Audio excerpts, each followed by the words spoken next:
Assalamualaikum warahmatullahi wabarakatuh.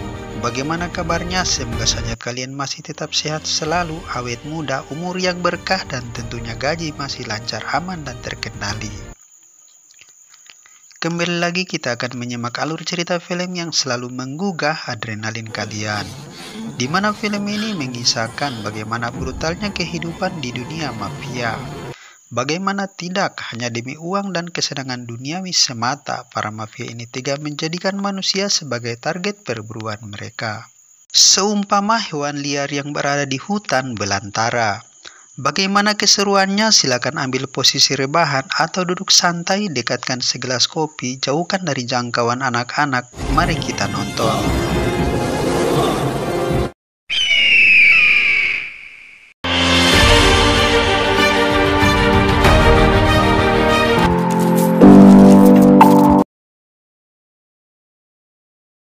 Film diawali dengan memperlihatkan seorang lelaki separuh baya sedang dikejar oleh beberapa orang menggunakan panah dan senjata api. Dengan bersusah payah, pria itu berusaha menghindar. Entah apa yang ada di benak mereka, tanpa belas kasihan pria separuh baya tersebut akhirnya meregang nyawa setelah 3 anak panah menembus dadanya.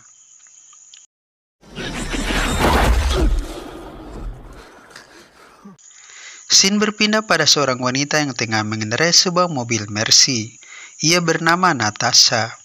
Di mana Natasha ini tengah mencari keberadaan ayahnya yang semenjak 20 tahun silam ayahnya telah bercerai dengan ibunya. Namun sampai saat ini ia belum juga menemukan sosok ayahnya tersebut. Namun melalui seorang ibu kos, ayahnya pernah menitipkan sebuah foto sebagai jaminan untuk pembayaran kontrakannya yang sedang menunggak. Di sini Natasha baru mengetahui jika ayahnya adalah seorang pensiunan marinir. Setelah itu Natasha mendatangi sebuah panti jompo untuk mencari tahu keberadaan ayahnya melalui seorang mantan marinir bernama Roper. Di sini Roper memberitahu kepada Natasha bahwa ayahnya tersebut tidak jauh berbeda dengan mereka yang sesama pensiunan marinir, di mana mereka memiliki nasib yang sama, yaitu menjadi tunawisma alias tak punya tempat tinggal. Scene berpindah di sebuah resto, terlihat seorang pria sedang berbincang dengan seorang pelayan. Pria tersebut bernama Baudrex. Di tempat yang sama, Natasha tiba dengan maksud menggunakan jasa telepon umum yang ada di dalam resto tersebut. Namun tanpa ia sadari, beberapa orang pria tengah mengintai pergerakannya. Benar saja, tak berselang lama, Natasha dibuntuti oleh para pria tersebut dan langsung merampok tasnya. Beruntungnya Baudrex yang sebelumnya telah curiga akhirnya turun tangan melumpuhkan mereka.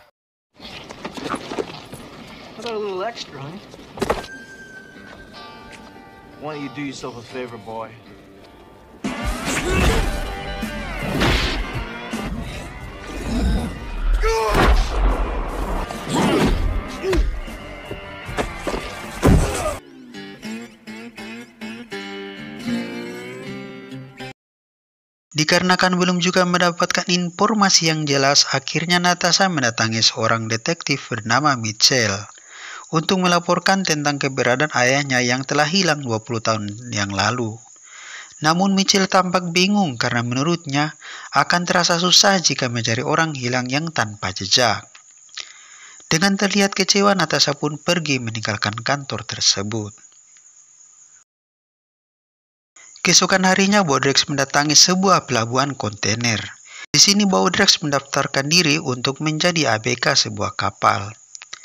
Ia terpilih sebagai jurumudi. Di saat bersamaan, tiba-tiba Natasha mendatanginya dan meminta bantuannya guna mencari ayahnya. Di sini Natasha bersedia membayar Baudrex $100 per hari. Namun Baudrex tampak tak memperdulikannya sebab ia lebih memilih berlayar. Namun naasnya pelayaran Baudrex dicekal disebabkan ia masih terlilit hutang pada serikat buruh senilai $217. Chad, thought you got blackballed about that thing with Captain McDonald. Some dues here, boy. $217. Mendengar hal itu, Baudrex pun memutuskan untuk membantu Natasha selama 2 hari. Dengan syarat Natasha harus membayarnya seharga $217. I'll help you for 2 days. You'll pay me Pencarian pun dimulai. Hari pertama, Bodrex mengajak Natasha berangkat menuju kawannya di sebuah panti jompo dan tak lain adalah Tuan Roper.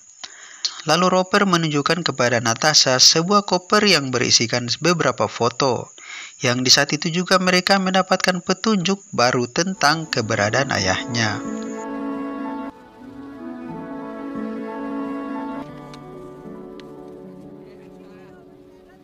Natasha dan Bodrex pun menemui seorang lelaki tua gendut bernama Om Poe.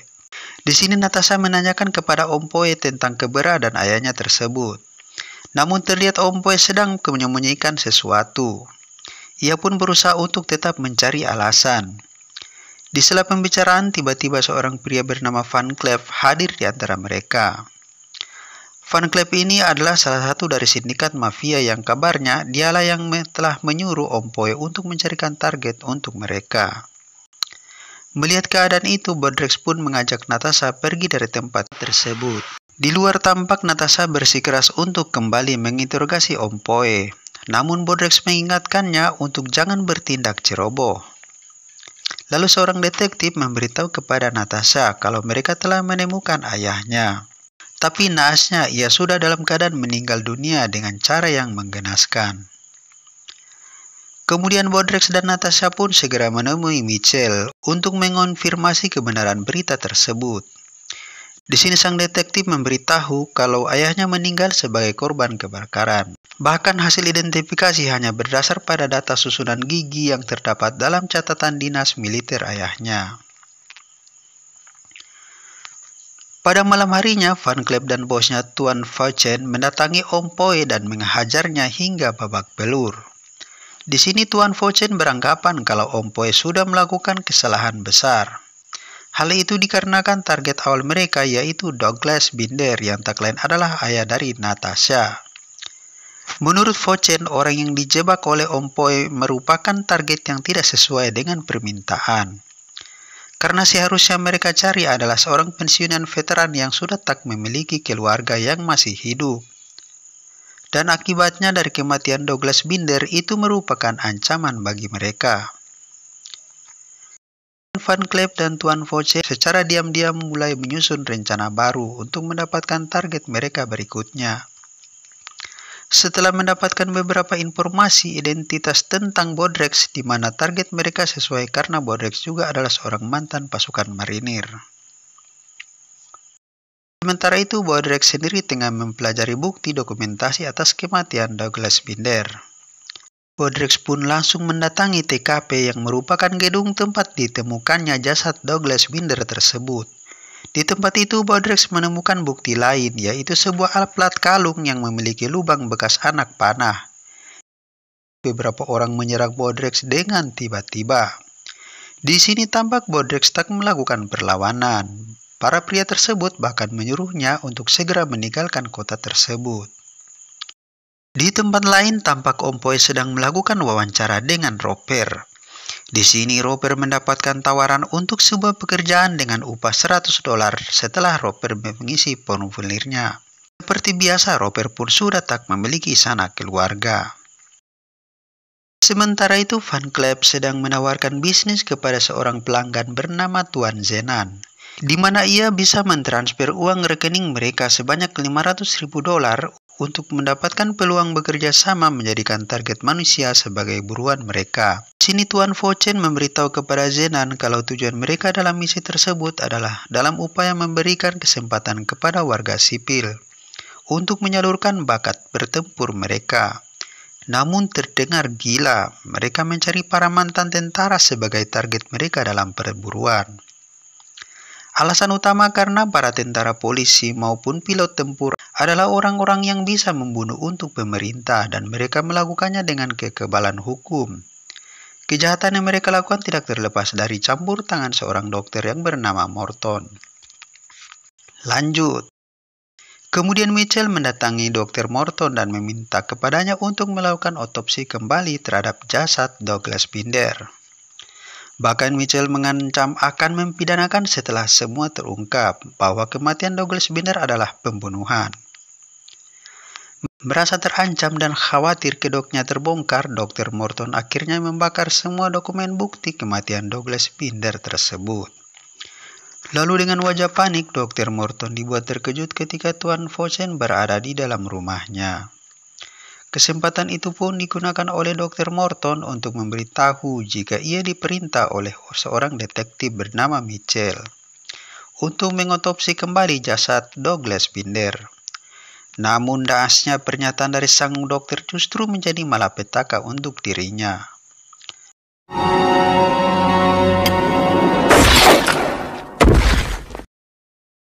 Seperti biasa, Van Cleef bersama Tuan Fawcett menemui Roper. Tanpa banyak basa-basi, Tuan Fawcett menawarkan kepada Roper sabuk uang sejumlah $10.000 yang akan ia miliki jika berhasil melewati tantangan yang mereka berikan. Tantangannya sangat sederhana, ia hanya perlu berlari sejauh 10 mil melewati kota untuk sampai ke sungai. Dengan keadaan terpaksa dan tak punya pilihan, akhirnya Roper mengikuti permainan yang sangat berbahaya tersebut. Roper pun mulai berlari untuk menghindari perburuan mereka. Dengan berbagai cara yang ia lakukan untuk menghindar, pada akhirnya Roper pun tertembak di bagian kakinya. Namun hal itu justru membuat Tuan Zenan tak tega untuk menghabisi nyawa Roper. Mendengar itu, Tuan Fawcett terus memprovokasi Zenan agar segera membunuh Roper. Setelah itu, Zenan pun kembali mencari Roper, namun naasnya ia justru terbunuh di tangan Roper sendiri.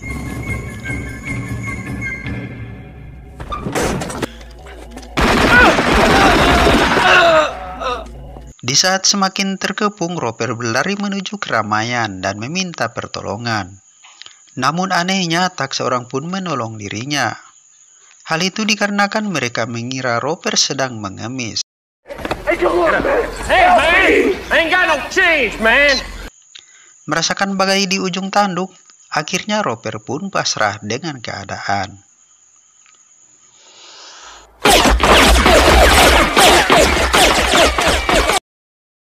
Keesokan harinya, Bodrex pun mendatangi TKP di mana Roper ditemukan tewas. Setelah menaruh curiga pada Om Poe, akhirnya mereka bergegas menemuinya.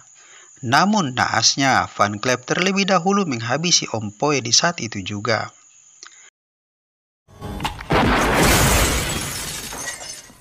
Secara tiba-tiba Van Cleef dan anak buahnya menyerang mereka. Dan alhasil sang detektif Mitchell pun tewas tertembak. Kemudian Bodrex pun mengajak Natasha untuk segera pergi dari tempat tersebut. Dan akhirnya saling kejar-kejaran antara anak buah Fawcett dan Bodrex pun dimulai. Dengan aksinya yang memukau, satu persatu anak buah Fawcett pun ia lumpuhkan.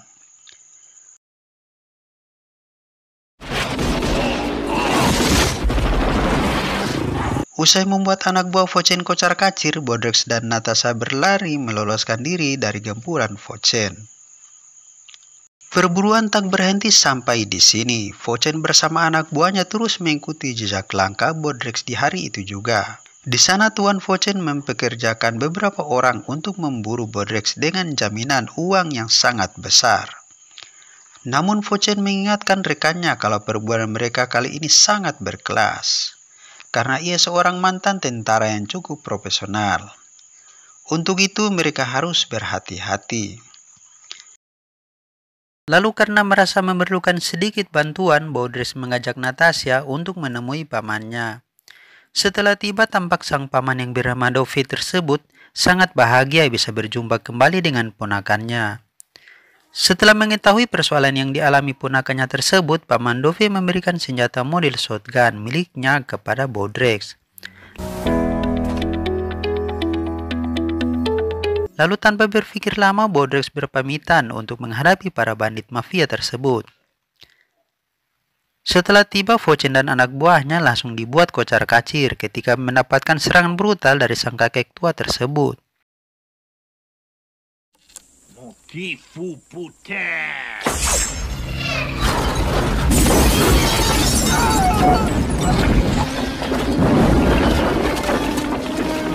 Para anak buah Vochen hendak melakukan perlawanan, namun Vochen mencegahnya karena tujuan mereka adalah memburu si Bodrex. Boudreaux is the target we're after. Kemudian, untuk memudahkan perburuan mereka, Van Cleef menggunakan heli untuk memantau pergerakan Bodrex dari ketinggian. Berkali-kali mereka menghujani peluru, namun Bodrex tetap saja berhasil lolos dari gempuran mereka. Hingga pelarian Bodrex pun sampai di sebuah gudang tua. Berharap mereka lebih mudah untuk menghabisi Bodrex, namun inilah yang terjadi. He's an annoying little fucking insect and I want him stepped on. Seperti berbalik 180 derajat, kini tampak terlihat Bodrex sendirilah yang sedang berburu anak buah Tuan Vochen.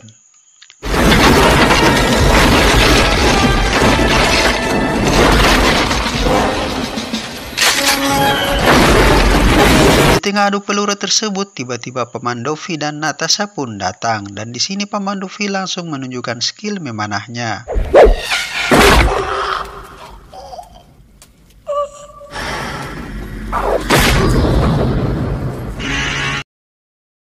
Perburuan terus berlanjut hingga Bodrex berhadapan langsung dengan Van Cleef. I've been looking all over for you. You've been looking no. Namun dengan kecepatan di atas rata-rata, akhirnya Van Cleef tewas di tangan Bodrex.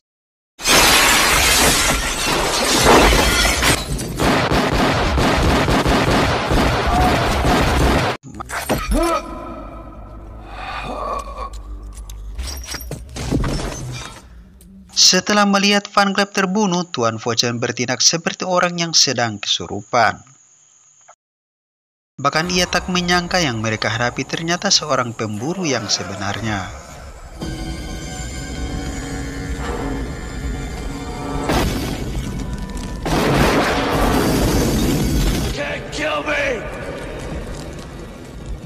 Namun benar-benar kelewat batas. Di saat sudah tertembak pun Vochen masih sempatnya melukai Paman Dovi dan menyandra Natasha.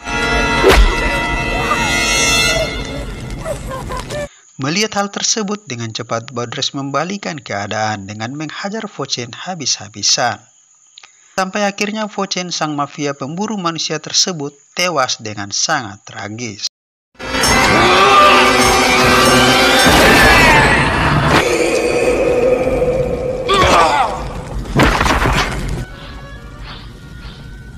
Hunting season.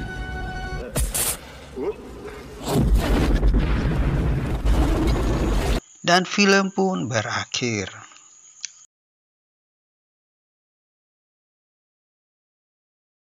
Terdapat beberapa poin penting di dalam alur cerita film ini. Pertama, dalam film ini kita akan diperlihatkan tentang bagaimana ilustrasi kehidupan di masa kini. Bahwa kejahatan sering terjadi bukan karena niat dari pelaku, namun seringkali dilakukan karena banyak orang-orang yang salah dalam menilai antara kehidupan pribadinya dengan orang lain. Yang kedua, di dalam film ini kita akan diberitahu oleh sutradara bahwa bukan hal yang perlu disembunyikan lagi jika banyak orang yang berjasa demi negaranya, namun seringkali ditelantarkan oleh negaranya sendiri. Sekian dan terima kasih karena telah menonton film ini. Jika kalian suka silakan klik like dan subscribe. Lalu share ke teman-teman kalian dan tak lupa berikan komentar.